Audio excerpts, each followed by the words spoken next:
evening and welcome to this edition of the Evening News for today, Wednesday, March 6, 2024. I am Jemima Holmes. Thank you for tuning in. In the headlines this evening, security land matters top agenda during President Ali's meeting with miners. Valuation for AMAILA Falls Hydro project to be wrapped up soon, says PM. Executives vow to leave ANUG if it ever teams up with major parties. 44 female foreign nationals rescued at City Nightclub. AMERINDIAN villages reaping benefits of carbon credit funds. And human skeletal remains found in bag with blood, stained clothing in New Amsterdam. Now for the news in detail. With our lead story this evening, here is Gerald Bryan, who reports that security and land matters were at the top of the agenda when President Dr. Irfaan Ali met with miners in Bartica on Wednesday. The head of state has promised them that their concerns would be addressed and further consultations would be held.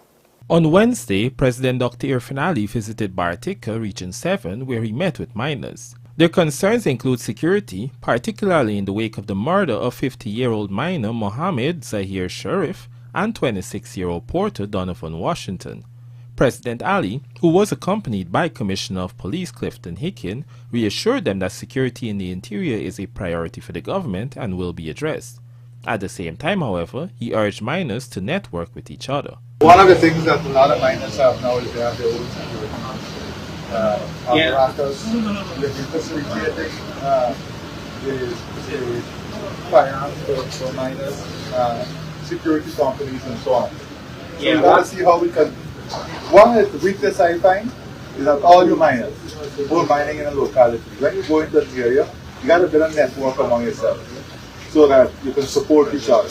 Well, the cooperation at times it won't be there. Right. And one of the thing is that we have managers. We're out here conducting our business. We have managers and other workers in the interior. Yeah. Now for our manager to be issued with a firearm, it's not fruitful. So what I will do, I will let the commissioner come. Right? He's right here, but he'll come back and meet with miners, and we can discuss some ways in which we can have even more collaboration. Other concerns raised were the issue of residential land allocation, but according to the head of state, the government is working to expand housing in available areas. Public lands is where we're going, and that is why we have to go out a bit further, because that is where the public land is available to develop the housing communities. But that is why also we're expanding the infrastructure, so we make it easier to get to those lands. But you know, people who live in the US will tell you they travel sometimes 2 hours in the morning in snow to get to work. Right? So in Guyana, if you have to take a 10-minute drive, it's a stress free, or a 5-minute drive. So we have to work with what is available. And what is available is what we're gifted with. That is where the land is. So that challenge, I know, everybody would like to live in the center, but we have to do what is realistic, right? Yes, that is true. So. When it comes to the issue of squatting, the president further assured that the government is addressing the issue. Before the 2020 elections, the PPPC set itself a target of allocating 50,000 house lots in 5 years, a target the government is well on the way to achieving. Gerald Bryan, The Evening News. The evaluation for the pre-qualification of the 4 companies that want to bid on the 165-megawatt AMAILA Falls Hydro Power project is still ongoing, and according to Prime Minister Mark Phillips, the process is expected to be wrapped up soon. Vanu Manikchand has the details. Back in December, 4 companies had submitted tenders to be pre-qualified for the AMAILA Falls Hydropower project. Since then, the government has been evaluating the proposals received from Realma from Brazil, China International Water and Energy Corp., Lind Saka, CH4 Guyana Inc., and a group made up of OEC, GE Vernova, and Worley. Prime Minister Brigadier Retired Mark Phillips, whose ministry is the procuring agency for this project, told the Evening News that given the complex nature of the hydro project, the evaluation process needs to be conducted meticulously. On this note, he added that the process is expected to be completed within the next month or so. Back in October 2023, the government had re-invited requests for proposals under a build, own, operate, transfer, boot model for the 165-megawatt AMAILA Falls hydropower project. This was after negotiations failed with China Railway Group Limited, which wanted to change the BOOT model, citing difficulties in securing the financing. However, government has insisted on maintaining the BOOT model. The AMAILA Falls hydropower project is a brainchild of the previous PPPC administration and has been on the cards since 2011. After being shelved under the previous APNU-AFC coalition government, the PPPC had listed the revival of the AMAILA Falls project in its 2020 manifesto. The project will integrate and expand the Guyana Power and Light's national grid capacity to include Linden, Region 10. Construction includes a hydro dam, transmission lines from AMAILA to Linden, plus substations at the AMAILA site, as well as upgrades and the completion of roads and bridges to the site. Reporting for the Evening News, Fanu Manakchand. Once again, here is Gerald Bryan, this time to report that ANU and United Guyana ANUG is intent on contesting the 2025 elections independently, with the party executives believing this is their chance to bring about a minority government and vowing to leave the party if it ever joins forces with any of the major parties. ANU and United Guyana ANUG, one of the new parties to emerge out of the 2020 election season, is gearing up to contest the 2025 elections. During a press conference on Tuesday, the party highlighted some of its plans for the upcoming elections. These include the party's continued independence, with ANUG General Secretary, Senior Counsel Timothy Jonas making it clear he will leave the party if it ever joins up with one of the major parties. He also emphasized that the party aims to produce a minority government in the 2025 general and regional elections. We will not align with APNU or PPP. That just contributes to the problem. We are seeing that, we saw that with AFC, and we've seen that throughout Guyana's history. As long as we got a two-party ethnic race in Guyana, our problems will be perpetuated. So we'll not align with either one, or if we do, it won't be with me as part of ANUG. I leave. Come 2025, ANU and United Guyana will be there as the only feasible third party. And Guyanese will decide if they want to see a PPP government that controls parliament or an APNU government that controls parliament, because as we got to the two-horse race, or if we are fortunate, and I think it will happen, that there will be a minority government and an opposition-controlled parliament, so that all of our suggestions can be put into effect. And we can decentralize power from government and allow the opposition, whoever's in opposition, PPP, APNU, doesn't matter, to be part of that decision making. Similar sentiments were expressed by ANUG chairman Kian Jabbour, who also promised to leave the party if it ever joins forces with the main parties. ANUG would like to say that we have and will always uphold our integrity and our promise and commitment to the Guyanese people. We have made a promise in our constitution when this party was first set out that we will never be joining the two large parties, and we will stick to that. We have to sit down here now as politicians on our own trustworthiness, and I will say to you here on my trustworthiness that I will not be a part of an ANU that will ever join the PPP or APNU. Gerald Bryan, The Evening News. We're now joined by Trishelle Sobers, who reports that earlier in the week, several projects were commissioned in the villages of Quico and St. Ignatius in Region 9. All the projects were funded by monies accumulated through the sale of Guyana's carbon credit under the Low Carbon Development Strategy, LCDS 2030. Kato, a small village located in the south-central Rupununi, can now embark on large-scale cash crop production following the commissioning of a $9 million 4-acre savanna farm.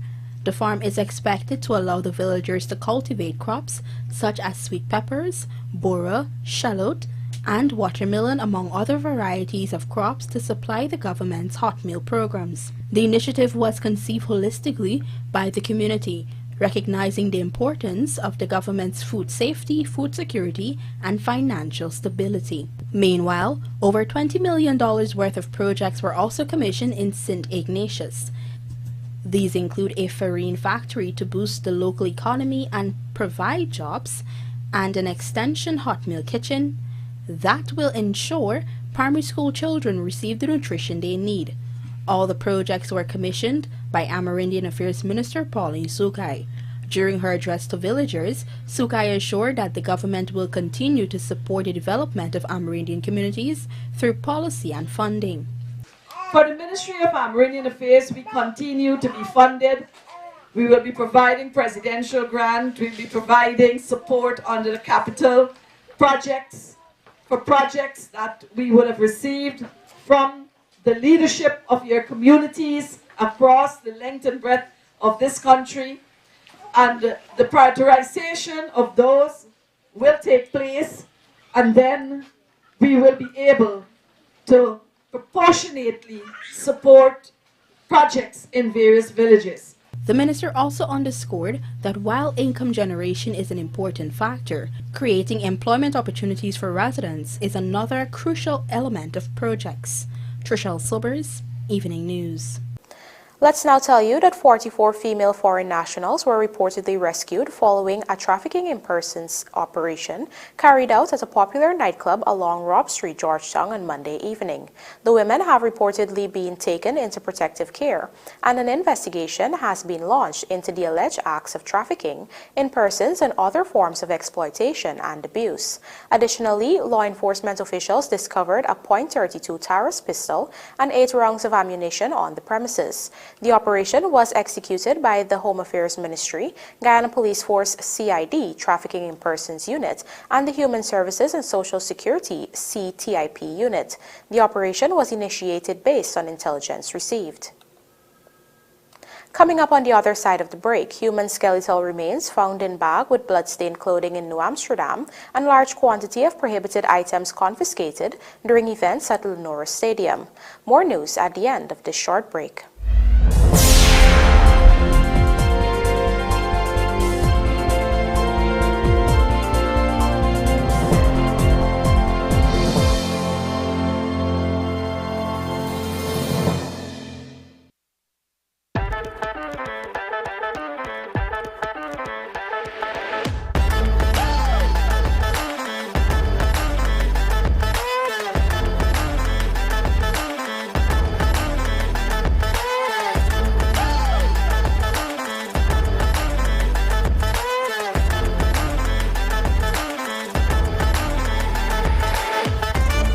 Transitions Light Intelligent Lenses. Pick your color. Choose your style.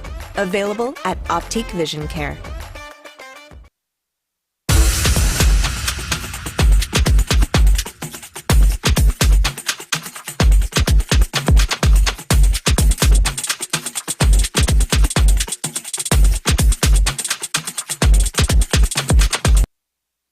Are you having sore throat, fever, coughing, headache, or runny nose? Take Cetamol Cold and Flu day or night. Ask your pharmacist for Cetamol Cold and Flu and get back to the happier you.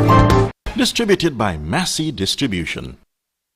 Are you having sore throat, fever, coughing, headache, or runny nose? Take Cetamol Cold and Flu day or night. Ask your pharmacist for Cetamol Cold and Flu and get back to the happier you. Distributed by Massey Distribution. Guyana's agriculture sector is receiving tremendous support from oil companies to aid its expansion. Investment from oil companies in cutting-edge technology is increasing and improving Guyana's agricultural output. SBM Offshore Guyana and ExxonMobil Guyana Limited support 2 of the largest hydroponics farms in the country. Their support not only creates employment for Guyanese, but also helps CARICOM to reduce its food import bill by 25% by 2025.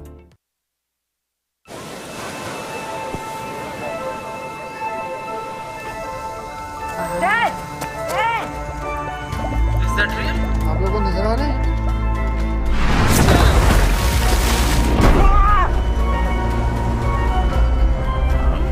Well hit! Away it goes! That is a ridiculous... Look at this! Not a single bar of service. Not with us. Digicel officially has the best mobile coverage in Guyana. Ookla, the company behind Speed Test, recognizes Digicel as the network with the best mobile coverage in Guyana. Be it in Aishalton or in Etteringban, we got you covered. Digicel, the award-winning network for everyone, everywhere. Need quality electrical or hardware supplies for domestic, commercial, and industrial usage? Visit SPR Enterprise. We stock a wide variety of tools, transformers, connectors, cables, line hardware, and control products at competitive prices. Check us out for brands such as Square D, Eaton, Fluke, Klein, and 3M. We are located at 45 Brick Dam, Georgetown, or call us on 223-5699, 223-5687, or WhatsApp 639-7193. SPR Enterprise, your single source for quality electrical products.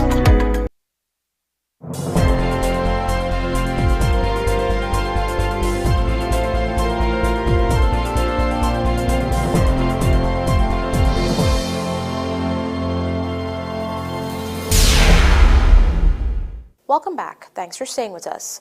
A contractor excavating land at Esplanad Park in New Amsterdam has stumbled on a bag containing human remains. In this Andrew Carmichael report, police suspect that the remains may have been at the location for more than 3 years. The discovery was made on Wednesday afternoon while the land was being excavated. Upon the discovery, the police were immediately informed, and according to Regional Commander, Senior Superintendent Chief Prasad Bacchus, the remains may have been there for at least 3 years. He explained that several limbs were in a bag tied with a piece of rope. In addition, several pieces of clothing with blood stains were also found in the bag. We eventually went to this area less than 2 minutes drive from police headquarters, New Amsterdam, and we did enter into the area, and we secure as crime scene management and so forth, and the investigators started to do the work, and they eventually found the skull, and that remains that suspect to be of a human. At this time we can't say whether it's a male or a female. However, due to the condition of those remains or those parts that found in one of those salt bags, these bags, and it was tied with a rope to it at the one end, and several clothing was found in the bag. The remains itself tells us that it's been there for a long period of time. The time probably extended over 2 or 3 years. The section of the park where the remains were found has overgrowth and has not been used for decades. The government is currently excavating the land to construct a building. According to the commander, a pathologist will be able to provide more information to assist investigators. There's no marrow bone, there's no skin. There are spots of what indicated to be that blood was found on some of the clothing. At this time, are you all treating it as a homicide? At this time, we treat it as a skeleton remain found, which resembled that of a human. The remains and the pieces of clothing were taken to a private funeral home where a postmortem is expected to be conducted.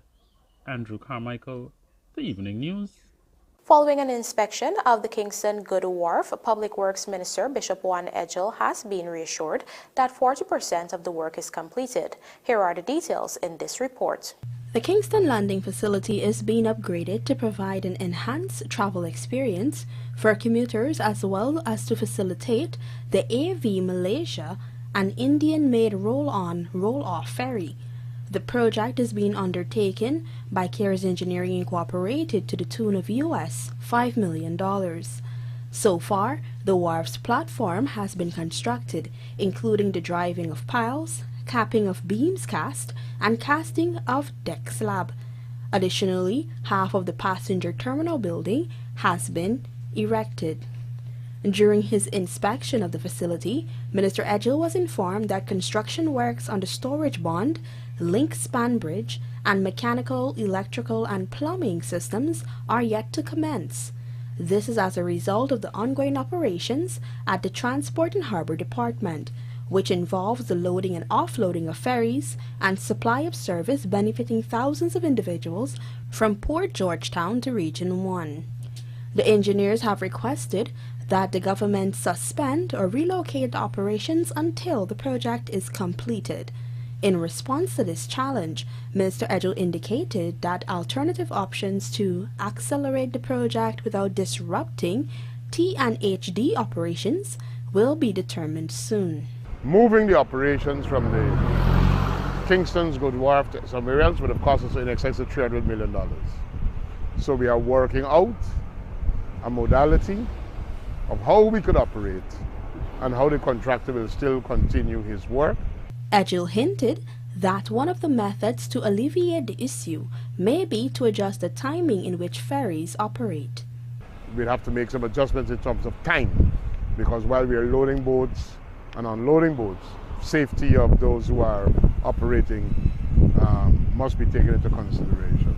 On Tuesday, the Public Works Minister conducted an inspection exercise on several infrastructure sites around Georgetown. Among the projects inspected are the Cemetery Road, Conversation Tree Street, Aubrey Barker, and Vicinton Road projects. Trishelle Subbers, Evening News. Police Superintendent Shalon Daniels and a team of alert police ranks from Division 3 were engaged in a rigid enforcement exercise outside the gates of the Leonora Stadium to ensure persons did not enter the ground with prohibited items when the GPF provided security for the Slingers Weekend celebrations shows on Friday and Saturday evening respectively. During the operation, one man was nabbed with an unlicensed firearm and ammo as he was about to enter the Leonora Stadium, and he has since been charged and remanded to prison. Among the prohibited items seized at the gate during the successful police operation were cigarette lighters, scissors, and ganja. Agriculture Minister Zulfikar Mustafa has related that the current infestation of paddy bugs on the quarantine could harm the rice industry, but at the same time he is optimistic that rice production for 2024 could increase. Here are the details from Andrew Carmichael. A total of 652,000 tons of rice was harvested in 2023, and for 2024, the target is 710 tons, which is an increase of 10%.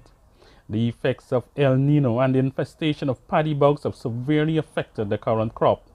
Despite these challenges, rice production is expected to increase in 2024 as measures are being put in place to address them.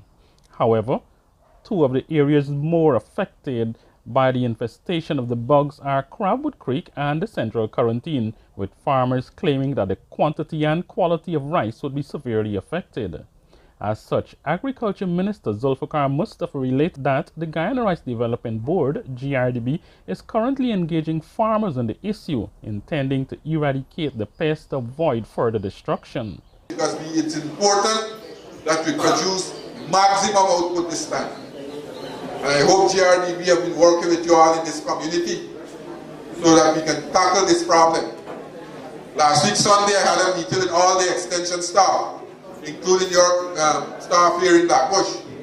And we came up with a number of measures that we'll implement to try as much as possible to bring this problem to an ease this problem. Apart from the paddy bugs, rice farmers are facing another issue. Larvae or worms have been feeding on the budding rice grains. Mustafa says systems have been put in place to prevent the spread of the larvae.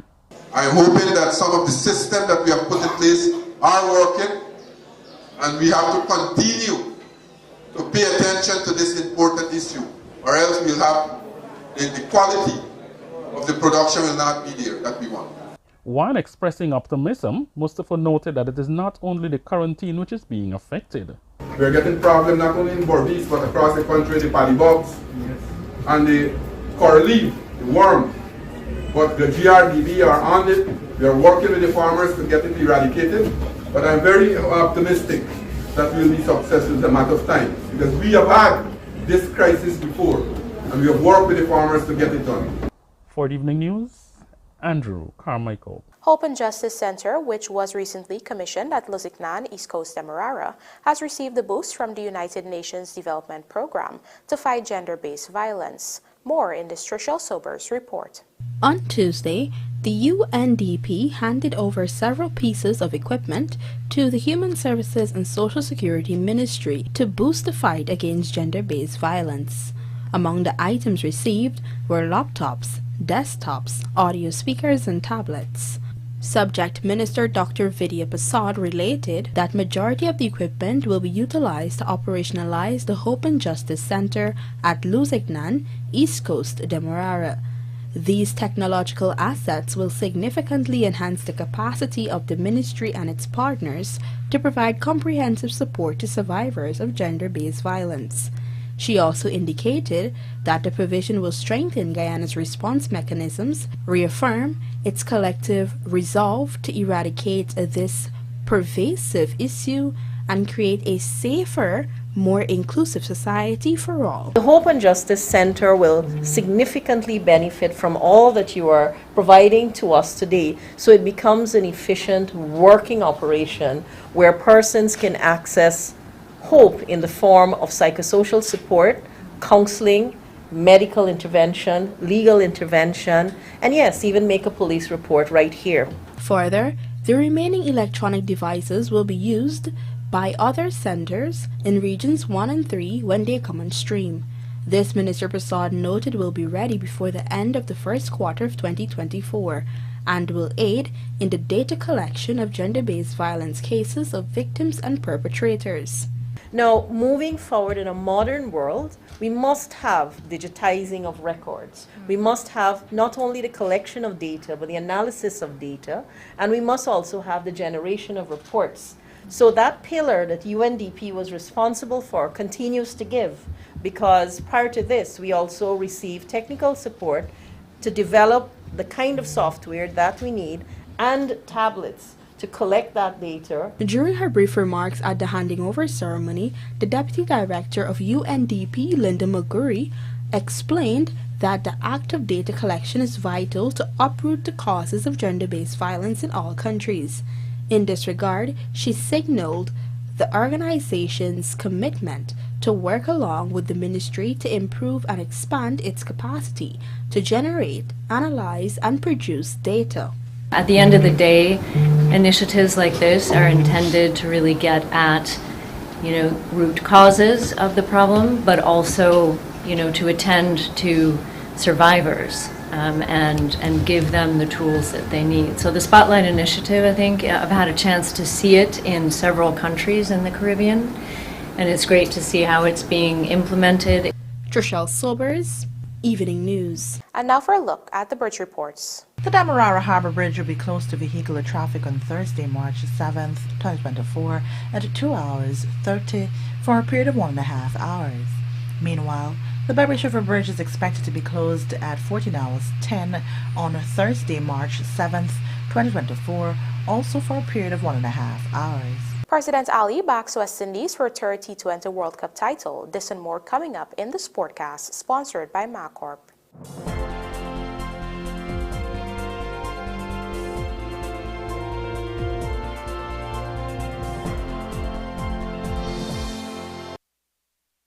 Looking to bring your dream home to reality? Or simply taking on a home improvement project? Then National Hardware Limited is where you should start. Let us put that touch to your home.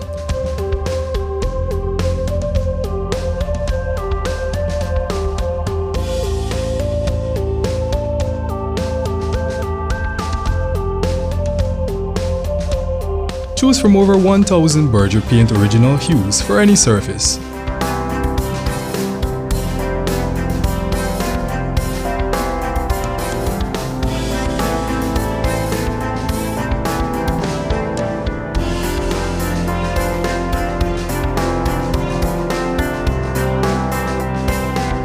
We are known for our trusted brands such as Westinghouse, Philips, Sadco, Rubbermaid, Pyrex, Gibson Home, and so much more. National Hardware Limited, your do-it-best store. Located in downtown Georgetown and industrial site Rhymeville. Entrepreneurs, coconut byproducts are in high demand. How can you cater to that demand? By investing in a coconut shredder from Sylvie's. Guaranteed to increase your output, this 110-volt stainless steel machine shreds coconut in seconds, allowing you to also save on labor and time. From the shreds, you can create coconut powder, oil, milk, etc. Order yours now at sylviesonline.com or at our 31 High and Hatfield Street store. It's a new day with Shilling Oil. A unique blend of natural oils to help ease and soothe the day-to-day discomforts of life. Get relief from muscle and joint pain, headaches, and congestion. Shilling Oil lets you get back to the things you love doing most. Water relief with Shilling Oil. Distributed by Massey Distribution.